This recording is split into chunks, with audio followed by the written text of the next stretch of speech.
हम नॉर्मलसी के खिलाफ नहीं हैं,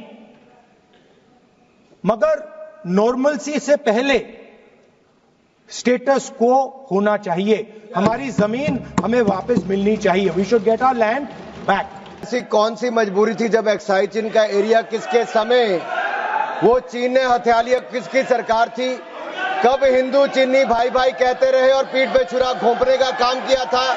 foreign policy is about managing the external countries.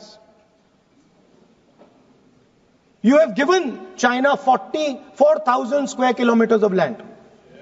On the other side, our ally suddenly decides to impose tariffs on us, 26%, which is going to completely devastate our economy. Doklam की घटना के समय भी मुंह तोड़ जवाब दिया तो भारत की सेना के जवानों ने चीन के सैनिकों को दिया है। प्रधानमंत्री जी स्वयं सीमा पर भी गए, सेना का मनोबल बढ़ाया। रक्षा मंत्री जी गए, 1 इंच जमीन भी भारत की कोई नहीं हथिया पाया तो भारत की सेना ने वो करके दिखाया, तो मोदी सरकार में करके दिखाया है। Speaker sir, it's a known fact that China is sitting on 4,000 square kilometers of our territory. I was shocked some time back to see that our foreign secretary was cutting a cake with the Chinese ambassador.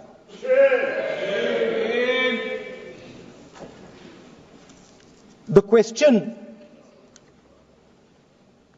is, what exactly is happening to this territory?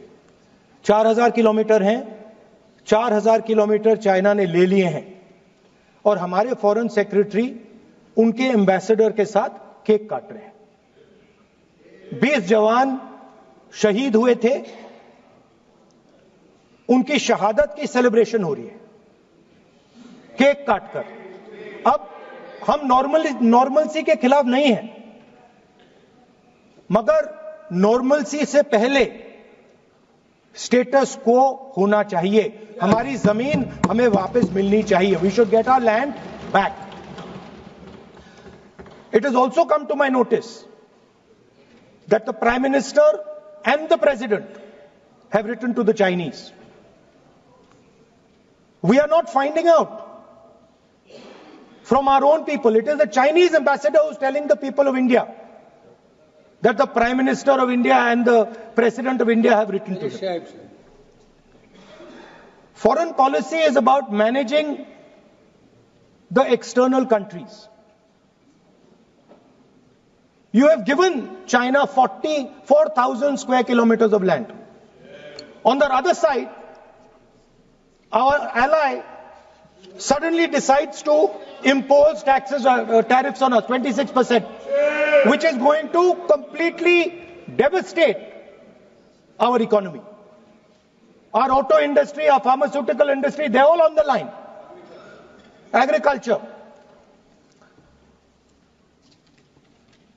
So I'm wondering,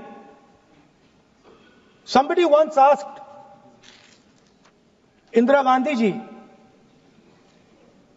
in the matter of foreign policy, do you lean left or do you lean right?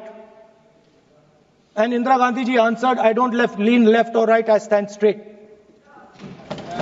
I'm Indian and I stand straight. And the BJP and the RSS have a different philosophy. When asked, do you lean left or do you lean right? They say, no, we bow our head right in front of every foreigner that comes in front of us. Sir, this is something that is in their culture, it is in their history, we know that. But we would like an answer from the government of India. What are you doing about our land? And what are you going to do? What are you going to do about this tariff that our ally has imposed on us? Thank you. माननीय अध्यक्ष जी, एक महत्वपूर्ण विषय जो आपके माध्यम से मैं सदन में उठाना चाहता हूं। जब से भारत आजाद हुआ, तब से हमारी सीमाओं पर रक्षा करने की जिम्मेदारी भारतीय सेनाओं की थी। ऐसी कौन सी मजबूरी थी जब एक्साइज चीन का एरिया किसके समय वो चीन ने हथिया लिया, किसकी सरकार थी? कब हिंदू चीनी भाई भाई कहते रहे और पीठ पे छुरा घोंपने का काम किया था? किसकी सरकार थी? कौन वो नेता थे जो डोकलाम की घटना के समय चाइना के अधिकारियों के साथ चाइनीज सूप पीते रहे और सेना के जवानों के साथ जाकर खड़े नहीं हुए? वो कौन सी फाउंडेशन है जिसके चाइना के अधिकारियों से पैसा लिया गया और आज तक जवाब नहीं दिया गया? क्या राजीव गांधी फाउंडेशन ने वो पैसा लिया था? तो क्यों पैसा लिया था? किस काम के लिए पैसा लिया था?